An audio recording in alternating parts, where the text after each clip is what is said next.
Good morning everyone! I'm your Mommy Nits. So, for today's video, samahan niyo akong gumawa ng simple sopas. Yan, made of spaghetti pasta. And then, ang mga ingredients ko lang dito is wala kasi akong ibang mga gulay na usual na nilalagay sa sopas like repolyo or carrot. So, meron ako ditong dried malunggay leaves. So, ito lang yung mailalagay ko sa aking sopas. At itong CDO Carne Norte. So, natanggap ko din to sa Relief Goods sa aking church from Sisi at Malolos. Tapos, meron ako ditong maliit na Alaska Evaporada. So, nagpapakulo na ako ng tubig. So, as usual, hindi na ako magigisa. Dire-diretso na lang. So, ito yung pinapakulo kong tubig. So, pwede ko lang ilagay itong spaghetti pasta. Total sopas naman to. So, hindi na kailangan itong kumulo. So, yan. So, pinutol-putol ko para madali siyang kainin pag luto na. So, hintayin ko lang na maging al dente para ilagay na yung dried malunggay leaves at yung CDO Carne Norte at Alaska Evaporada. So ito medyo al dente na yung spaghetti noodles. So lalagay ko na yung CDO Carne Norte.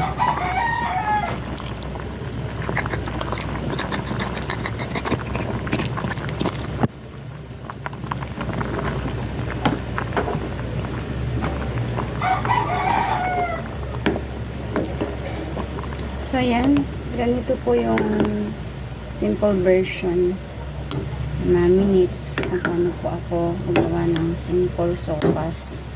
Especially kung limited lang po yung ingredients na meron ako. So, yan. Lalagay ko din po yung dried malunggay leaves.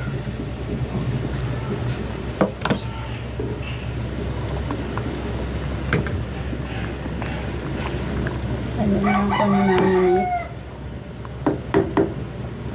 Yan.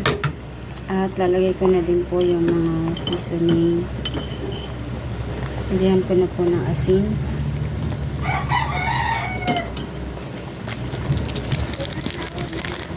Bechin. Optional lang po yung bechin.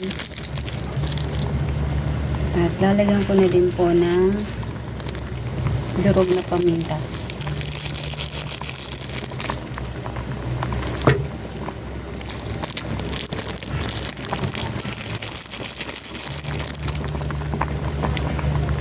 Haluin lang po natin. Haluin lang po ni Mami. Mabilis lang po itong maluto. So ilang minutes na lang at lalagay ko na po yung Alaska Evaporada.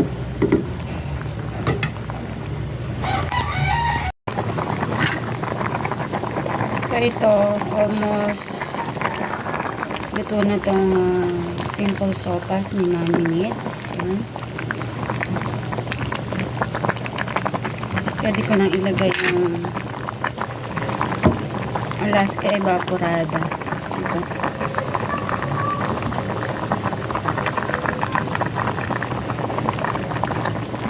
So, yan. Ganyan lang po kasimple ang simple sopas ni Mami Nits. Yan. So, syempre, dapat sa kusina, kung ano yung available mo mga ingredients, ay kailangan ay maging flexible po tayong mga mami para po makaluto po tayo ng pagkain kahit po limited po yung ating mga ingredients. So yan po, luto na po ang simple sopas ni Mami Nits. So, kailangan po pag nailagay na yung Alaska Evaporata or evaporated milk, wag niya po yung masyadong pakuluan or wag na po yung takpan kasi po ay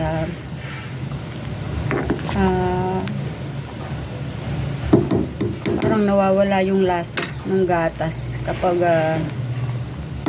masyado pong napakuluan. So, pwede pong hinaan nyo na lang yung apoy yan. Simmer nyo lang para lasang-lasa pa rin po yung evaporada na atin pong nilagay dito sa simple sopas ni Mami-Nits. So, inuulit ko po, ito po yung aking version ng aking simple sopas. Iba-iba po tayong way kung luto ng ating pong sopas. Pinatay ko na po yung apoy.